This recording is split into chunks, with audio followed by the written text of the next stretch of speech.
श्रेया स्वराली. आज नाही मी तुम्हाला उंदीर मामा आणि उंदीर मामीची मुलगी, तिचं नाव पिंकी असतं, तिची गोष्ट सांगणार आहे. तर तो उंदीर मामा ना एका जंगलात झाडाखाली बिळात राहत असतो आणि त्यांना ती नवसानी झालेली असती मुलगी. तिचं नाव ते काय मोठ्या हौसेने पिंकी ठेवतात बरं का. तर तिला बाहेर जाऊ देत नाही तिची आई.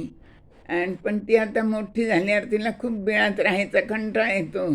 बिळात अंधारात थांबायचं, रात्री खुडबुड करून मिळेल ते खायचं, तिला कंटाळा येतो. मग ती काय करते, आईचा डोळा चुकून एके दिवशी बाहेर पडते जंगलात. बाहेर जाती तर तिला एका झाडाखाली एक साधू, तेजपुंज साधू, अगदी डोळे मिटवून बसलेला दिसतो आणि त्याचा चेहरा अगदी शांत समाधानी असतो. आणि त्या पिंकीला तो साधू खूप आवडतो बरं का.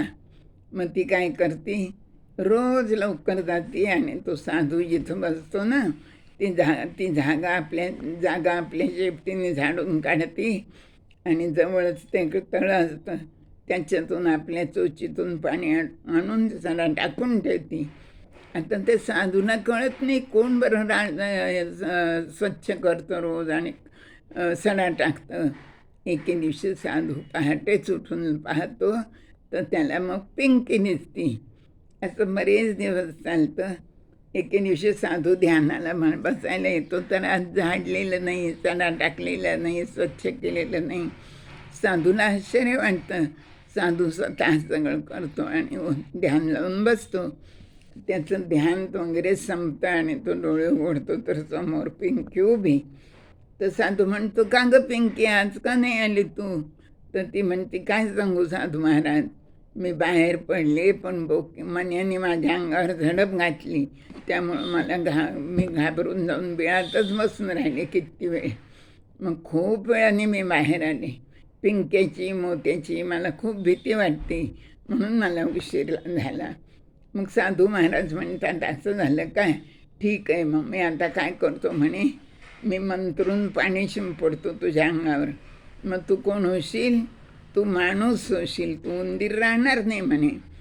तर पिंकी खुश होती. पिंकी म्हणते, बरं, काही हरकत नाही. आणि मग तिला साधू महाराज तिच्या अंगावर पाणी टाकतात आणि त्या जागेवर एक सुंदर मुलगी तयार होती बरं का. आता ती मुलगी त्या जंगलात राहते, रोज ती साधूची सेवा करत असती. हळूहळू ती तरुण होती, मोठी होती आणि साधू महाराज म्हणतात एके दिवशी तिला, पिंकी, अगं तुझं लग्न करायचं ना, तुझ्यासाठी एक छानसा नवरा पाहतो मी आता. तर पिंकी एकदम लाजून मोरकाच मारते आणि पिंकी म्हणते, नको, तुम्ही नका पाहू म्हणे, माझ्यासाठी ना सर्वश्रेष्ठ नवरा मीच बघते म्हणे.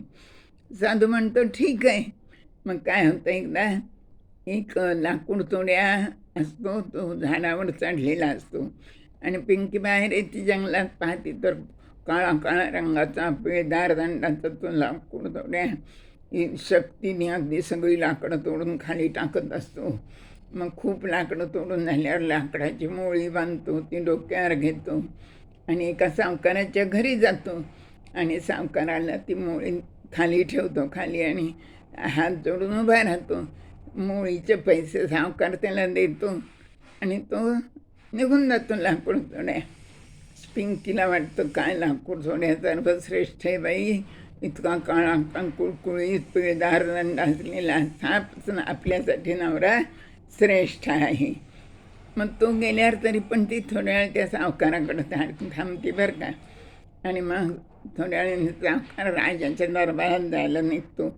पिंकी पण हळूहळू त्यांच्या मागे गुपचूप जाते आणि जाते दरबारात आणि लपकून एके ठिकाणी उभी राहते.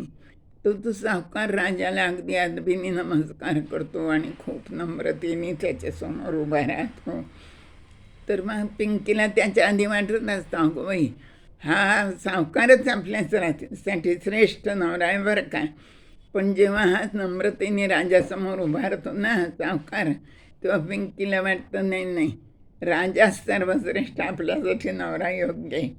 आणि मग तिथं राजाशी लग्न करायचं ठरवते.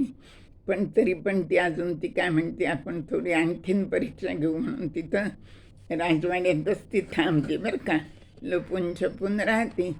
दुसऱ्या दिवशी काय होतं, सकाळीच राजा उठतो, आंघोळ वगैरे करतो आणि पोशाख त्याला करायचा असतो. राणी कपाट उघडते आणि कपाटातनं त्याचा पोशाख काढते आणि त्याचं तो हे उलगडला अंगरखा की तो सगळा उंदरांनी कुरतडलेला दिसतो. राणी एकदम ओरडते ई करून, अरे म्हणे, अहो राजेसाहेब, हा तुमचा अंगरखा उंदरांनी कुरतडलाय म्हणे, बघा ना म्हणे, सगळा कुरतडलाय, हा काही तुम्हाला आज घालता येणार नाही. ते ऐकल्याबरोबर पिंकीच्या मनात विचार येतो, अरे बापरे, एवढा मोठा श्रेष्ठ राजा, एवढा बंदिस्त त्याचा राजवाडा, कडेकोट बंदोबस्त असलेला, ज्याच्यात मुंगीसुद्धा शिरू शकत नाही, अशा त्या राजवाड्यात हा उंदीर शिरला आणि त्या उंदरांनी राजाचा तो अंगरखा कुरतडला. मग सर्वश्रेष्ठ नवरा कोण पाहिजे, कोण झाला, तर हा उंदीरच आपल्यासाठी सर्वश्रेष्ठ नवरा याचं ती ठरवती. आणि मग साधूकडे येते आणि साधूला सांगते की हा उंदीर माझ्यासाठी सर्वश्रेष्ठ नवरा मी ठरवला आहे. साधू महाराज गालातल्या गालात हसतात आणि तिच्या अंगावर पाणी शिंपडतात आणि ती पुन्हा उंदीर होती आणि तिचं आणि त्या उंदराचं लग्न होतं.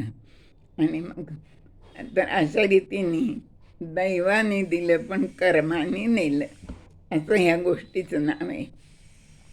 पिंकीला तिच्या दैवामुळं साधू महाराजांची गाठ पडली. साधू महाराजांनी तिला सुंदर